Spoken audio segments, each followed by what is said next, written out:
little Sherpa. She goes, "What are you doing?" And they go, "We're just trying to climb this map." Look again. Oh, sorry, love. Oh, it's your tits. I didn't realise. Oh, your tits. We thought we were. I can't believe it. I can't. Well, can we camp here? You can't camp on my tits for the night. No. Well, why are you climbing them? Well, I just got they were there. confused. Well, they're small and humble. Are you mental? Look at Carl. I love that look at Carl. Carl is looking back and forth. You know when you sort of you go to a cat and it looks back and forth between two people. That's very much like Carl's looking at us now. Or when like a child sees a midget or something in the street. They're just transfixed, aren't they? And we're producers in a wheelchair, and we were pushing him through the VC. He's not a midget, we should make that. No, he's not a little midget. He's not tall. But we were pushing him through the VC, and this little kid just came up and just stood in front of him and looked at him. Yeah. I just laughed. It was funny. Do you do that? I imagine that you get caught staring at him. Yeah, do you go up to people with problems and go, "Mummy, is that a monster?" Well, I was telling you one about when I used to go with my dad in the taxi. Oh yeah, what tell us this story. Well, your father was a taxi driver? My dad he had loads of jobs, which he did back then, and they don't do that anymore, do they, people? They don't have do loads of jobs? stuff. Sure. But at one point, he had a black cab, and I used to go with him. Used to get a beer crate and put it in the front of the black cab, and sort of sit just next to the meter. And anyway, we got this call, and like the guy on the end of the radio said, "Oh, you've got your son with you, haven't you?" So he said, "Yeah." So it's just like, we've got to pick up at number 11 Village Lane or whatever. And he said, "All right." And it was this woman. It was like a woman version of the Elephant Man. Wow. The Elephant Woman. Yeah, it looked like... it was really strange, because I was in the front of the cab, and when you're a kid, if something looks odd, you're a bit scared of it, aren't you? Yeah. And my dad was like, "Look, it'll be all right." And we're driving towards her. Look at her, don't worry, son, I've got loads of buns. And just to I think I'll just throw one down the street if you run after You're it. being mean, right? I am a little bit, yeah. How old were you, 18? No, I was about 12 or something like that, 11, 12. And as we got closer to her, it looked like she was holding like a bag of spuds on her shoulder for a snack. Right. And her head was all a bit mangled and messy and that. And my dad said, "Whatever you do, don't stare at her face." Yeah. And she got in the back. Because you turn into stone. Well, she got in the back, and I had like the mirror, the driver's mirror thing, and sort of having a look, trying to work out. And he said, "Don't stare at her face." I couldn't work out where her face was.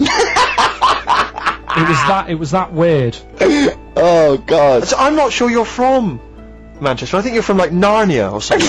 Yeah, you got frog boys walking around. The Lord of the Rings. They've got like the claws of a lobster and the head of a toad. Yeah. And you've got women getting in with spuds for heads. I mean, what This is not Manchester. is This is not the place you grew up. This is mad. Oh, you can't believe it in London, can you? You come down and you go, "Look, symmetry. It must be amazing." It must be a thing to do with upbringing, though, mustn't it? And because again, do you know, I've said to you before, years ago when I was a kid and didn't have any worries, good-looking lad, you go through it a bit, have a few more worries, and you look knackered. Now back there's a lot more worries and stuff, so you get a lot more freaks. Whereas in London, everyone's like happy, aren't they? I love the fact that stress can cause your fingers to fuse and your heads to grow. No, but if she must have been really stressed to have a head. Yeah. She was she an accountant or something? You know what I mean? But what did she do? What did she say? Where was she going, by the way? She couldn't speak. London Zoo, please. I think she was going to like to the fair. Shop. Seriously, honest to God. On my mum's life, she was. Because at the end of the day, that's a good thing with animals. They don't judge you, do they? She's not an animal. She's a human being. She's not actually an elephant. No, but you know the elephant man was not actually an elephant. You understand that? He's got no elephant genes in him at all. No. That was just a cool name people gave him. Yeah. No, it's the name of the disease, isn't it? Elephantitis.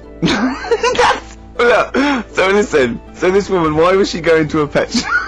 She was going to a pet shop. Come on, to find her husband. Is this true? No, it is true, yeah. Oh, God. I'm not taking the mickey, because it must be really bad for you. Of course it is. I'm going on to you today about cutting myself shaving. Yeah. I was going on about that. To think that she's probably not alive now, but to think... But you're saying that you're going to say this is a worse problem than a little cut shaving, aren't you? Yeah. Yeah. Do you know what I mean? I think you're right. Carl, You worry about. there's a couple of key questions I need to ask. One, if she couldn't talk, Yeah. how did she tell your father where to drive it? Did she have it Probably written on got a some note? help Did she for that, point with her nose? Yeah. Right, this has got silly. Pick your song. But and also, finally, where did you say she lived again? It was like in a village, a little small village. Right. Just heading out of the way. All I'm saying is we could maybe get like some sort of coach, book some coaches, get a coach party up there to have a look at her. So Take some photos. And now You can make some lemonade. the offspring of a woman and some spuds. Please enter at your peril. Should it give me a shiny shilling? Wow. Oh, that's terrible. Well, I'm going to play a little bit of Teenage Fan Club song for the lovers here. We left it very late. We've been just, you know, rapping with Carl P here, and this is I Need Direction.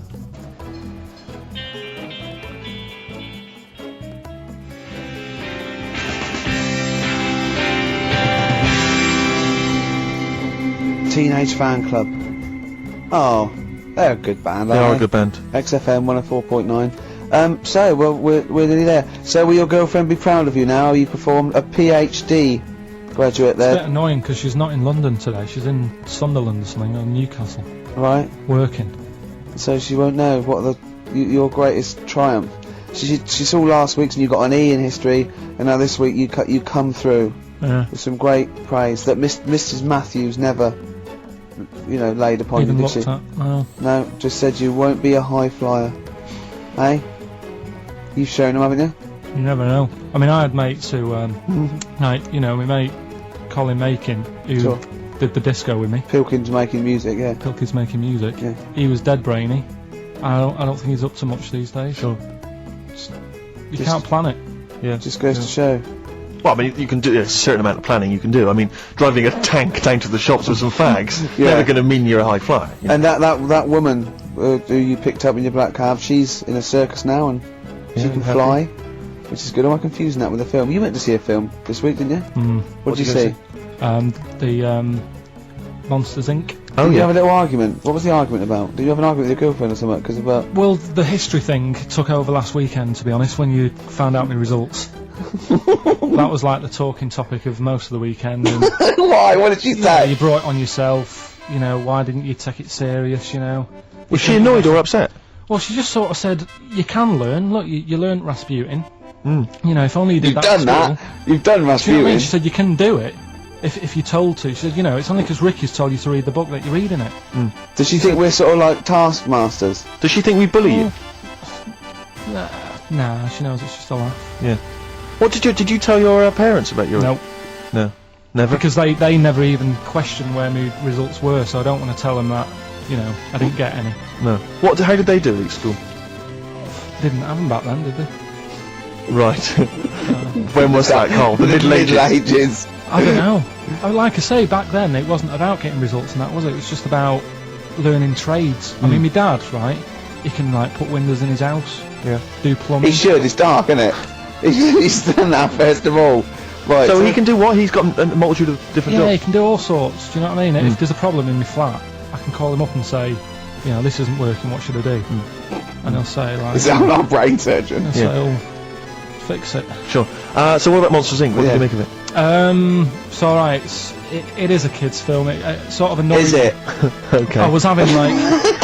what gave that away? Do you think? Was it the songs? Was it the animation? Yeah, the fluffy little things that squiggled round on the screen for an hour and a half. It is annoying because like there's kids everywhere and kids don't watch films, do they? No. You know what I mean? They're messing. I don't know why they make kids films. And you to can't- be honest, it's mental. Can't concentrate properly when you've got kids, you know, Screaming, making shouting. noise around you and that. So I'd say my little review. Wait until it comes out on DVD. What a great review that would be! Wouldn't that be great? Film 2002. Yeah. Jonathan Ross going, well, I don't want to give it away. Wait till it comes out on DVD. Yeah. Oh, No, but not giving it away. It's just that you can't watch it properly when there's kids screaming around you. Yeah. sure. Do you know what I mean? What are you looking forward to this week? You going to go and see anything? Just been talking to Ricky now because my missus is away. I'll probably get out a DVD tonight. Yep. Rounders. Oh right. Okay. I thought you might like that. And if It's you about can gambling. get, I mean, if I can get you tickets, say in the stalls or in a box for the stage version of Midnight Express, would you be up for that? It's on ice. I think it's the final year, isn't It's it? lovely. It's Midnight Express on ice. Yeah. And it's a musical as well. They're on roller Do skates. you have any dope under your jacket? No. Yeah. It's well worth hiding out. it's great. John Hurt is actually in this version as well, which is fantastic. It is He played the Elephant Man. So it's all the universe all comes together. Have you ever seen the stage version of the Elephant Man? No. You'd love that. Yeah. Who's in that? I have seen a clip of it. Who plays him? I think they got a real guy with elephantitis. Right. Yeah. What are you finishing on? Let's have a final song for the ladies. It's from the album Kiss Me, Kiss Me, Kiss Me by The Cure, and it's The Beautiful Catch. See you next Goodbye. week. See you next week, everybody. Bye bye. Before, but it bears repeating now. White Stripes. Phone over the girl on XFM 104.9. Well, it's 1:05 of a Saturday. That's true enough. So it's the Ricky Gervais Show with me, Steve Merchant. Hi! Now listen. Carl, no, say his name. Carl Pilkington. Okay, it's just getting a little bit annoying because they're writing up now in heat and I know, they're saying I it's mean, not it's sort of like it's the Carl Pilkington Show with Ricky and Steve. So let's, Has he won multiple awards? Yeah, no, not? exactly. No, Is he one of the hottest comedy faces on TV? I don't think so. No. Does he eat too much cheese? And exactly. Get a bit sick? Is he bloated old fat 40-year-old? Steady on, stupid fat you face. goggle-eyed freak. Alright, no, let's not You get that Wurzel. straight away. Oh, you'll be happy. Go on. The Wurzels have made a bit of a comeback. Don't give me. No, listen, right? There's a Sainsbury's advert, and they sing a song. It's the Wurzels singing a song about something. Phone in. What's the number, Carl? Alright, 700, 800, 1234. Phone in if you know what I'm talking about. Just in general. That's a new competition. It goes Can on we for just 2 hours. repeat that number every 30 seconds? And people can just explain what the last link would have been. Phone in if you know what we're talking about. Yeah. Phone in if you care what we're talking about. Phone in, well, So what's the Wurzel story? What's the deal? no, I just thought of you because they Thanks. sound like, and it's a song. That it's a modern song I think they've done, and I can't remember what the song is, but maybe. What you mean? It's them doing a modern hit? It's just an advert. It's just an advert. I think it's the Wurzels. I thought of something as well. You know, I drove my tractor past your haystack last night. I'm not that familiar, surprisingly. What sort of person lives in a haystack? Maybe they don't live in it. Maybe it's just saying that's your haystack. Well, yeah, they're probably a farmer in there. But the problem with the Wurzels is, it's like, if you come from the West Country, you're just constantly cursed by this. Oh, you must love the Wurzels. Do you like the Wurzels? Ooh, ah. And it's like, But then why do you do your hair and your sideburns like them if you don't like them? well, smocks are very comfortable, Rick. But, I don't want to be kind of, tight. I mean, there's lots of famous things that come from Bristol. Obviously, Tricky and Massive Attack and Portishead from the area Portishead. Yeah. No one seems to flag them up every time they want to slag off the West Country. Do you still make your own clogs? 'Cause Yes, I I remember- do. That's fantastic. Cheap. You used to knit your trousers, didn't you, when years ago? Why was that? Because it's just like cheap material. Straw is cheap. Down there.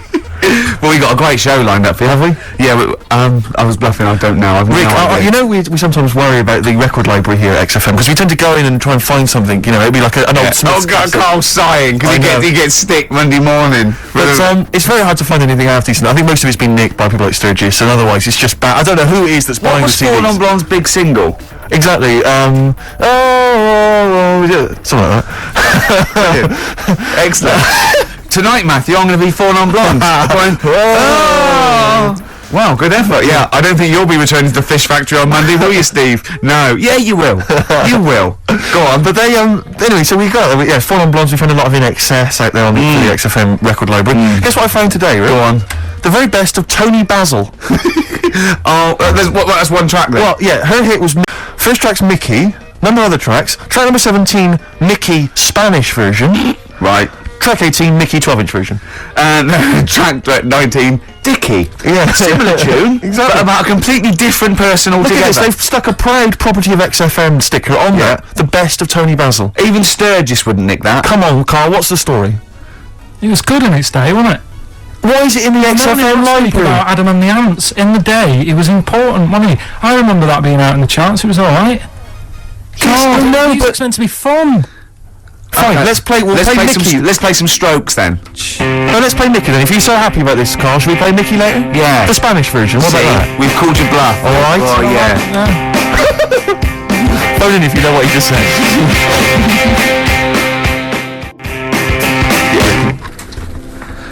This is Strokes, and last night we just had a call, didn't we, from Johnny Mango, Oh, yes, Johnny Mango, yeah. Yeah, old the Mankster. And he informed me that one of the Wurzels is dead, and I didn't know that. Yeah, Edge Cutler, who was the lead man, I think. Yeah, he said he died the most rock and roll death you can die. He said he was apparently driving on a terrible cocktail of cider and other things, presumably. Yeah. Apples and jams. Yeah. And he crashed into a tractor. Now I wonder, is that true? JM's not winding me up. Yeah, I hope the Mango Boy's not having a laugh at me. Is that true? One of the Wurzels died by tractor. Did he? Is that true? So give us a call. What's the number again, Carl? 08700 800 1234. If so, I'm sorry that I disrespected them. I didn't know. Could you imagine? Oh God. If, right, say if like you're the driver of the tractor, and you kill someone, you go, oh God, I've killed someone, and then you look and it's someone famous. Yeah, or Edge Cutler. Yeah, go on, what was your point? No, it's just like, not Terrifying, only yeah. it's like you've killed someone, then you look. I mean, yeah, I know what you mean. And actually. what makes it even worse? And what makes it even worse? They were rich. Yeah. Oh, that No, would but be. say if it was someone who's like really big in the world. No, that is I quite like that. It's an interesting point, Oh, there. that's your bag. No wonder I can't find what I'm looking for. Oh, right, well, As Bono said. did you bring a bag? Yeah. Sorry, Is that under there, Rick? sorry about this. I'm not No, ignoring. this is getting a bit sloppy. No, No, it's not. No, it is, Rick. It's getting sloppy. It's never got stopped before. No, I've got a list here because we went to this award ceremony in the week. We were up for an award. Well, I have to explain it to Carl because basically we were up for an award and it's called it's the Trick Awards. Now, Trick stands for Television and Radio Industries Club Annual Awards, right? We've never heard of it either. We've never heard of it. It's some kind of like television radio industry club. That's what. Yeah, that's the Television clue, radio, isn't it? yeah. Exactly. So, but we don't want to. I'm not trying to slag off the award because it was, it was a big thing and they really made an effort and it was really nice. Food was brilliant. It was at the Grosvenor House Hotel, really nice do, and lots of industry people and that there. It was really classy. We got there nice and early, so we were there for a good 4 hours Before we had to sit down, but it was just kind of surreal. It was just a bit weird because it was packed with the cream, and literally the cream, big names. Martin Kemp, one of the first people I saw. Came in like big TV, radio industry names, on-screen talent, behind-the-scenes people. John Barnes was there. Beadle was there. Sir Cliff Richard was there. Yeah. Right. Anyway, so the voice comes on and says, "Ladies and gentlemen, please welcome the chairman of the president of the Trick Awards." And we had to stand up. All of these people had to stand up and give a standing ovation as he walked to his table to Tom O'Connor, former presenter of Crosswits. You're joking. No. He's the president. And he came out, he told a few gags, sort of like, it was like, straight away, it was, old school stuff. I have to thank the ladies, because, there was nothing without the ladies, all the lovely ladies here. And we went for a joke. No. Just thanking the ladies. Well, you're forgetting that just prior to that, he said grace. Oh, he said grace. Before we ate. Right? It was me, Steve, and Ash, our producer, the little disabled fella, right? And he's there in his wheelchair, and there's me and Steve. We're standing up during Can I grace. just stop you there? Go on. Saw someone in the week, and Sorry, did we bore you? you just reminded me then about the little producer who was in a wheelchair. Yeah. Last week you said, blah, blah, blah, and our producer who's in a wheelchair got a text from someone saying, what's happened to you? They thought you were talking about me. Oh, really? Oh. So, yeah. Oh. You're handicapped in a different way. So, go on. And Tom O'Connor, he said, thank you, God, for... We thought this was a joke initially. We thought it was going to be like a kind of cheeky gag. That's why we were laughing. That's why we were laughing raucously. Anyway, and then he went, thank you, God, for and help those who walk alone. And Ash went, what about those that don't walk at all? He said, I've never been left out of grace before. So, but we had to kind of like bowed our heads slightly, and did we say amen? I know that we were a lot of people did. I'm pretty sure Cliff, I think, probably chimed in there. Yeah, he sang it. Yeah, exactly. So, Like Mariah Carey. So anyway, but before, again, you see, what Ricky's forgotten is before Tom took to the stage, this guy walks up there, I don't know who he is, says, there's a lot of people here this afternoon, it's a wonderful event, but of course there's a load of celebrities as well. So thank you for all the celebrities that have turned up. And then he went, table 77, Mr. Russ Abbott. And we all round of applause. Can we have the spotlight there? Russ Abbott, by the way, smoking a pipe. Absolutely, he looked like a bit like Barrett Holmes, this hilarious Sherlock Holmes character. Then he went, table 107, the cast of Bad Girls. Clap. Well, that's a clap. And then he went, table 5, Alice Beer. clap. Slightly smaller clapping. Yeah. And it's just like, and I thought, when is this gonna... He went through every single celebrity in the room. And there were about, 100. Table 53, John Inman, everyone. It's John Inman. Round of applause. Yeah, and, table 70, Mr. Simon Cowell. Boo. Yeah, there was booing there. And they all booed him. That was nice. Yeah, that was a joke. Ironic booing, I think. Could be cheer for Foxy. Was he on the table? We didn't see Foxy. Foxy wasn't there. He was doing his show. When they went up, they won an award, Cowell and Waterman and Chapman. Table 43, Peter Sissons.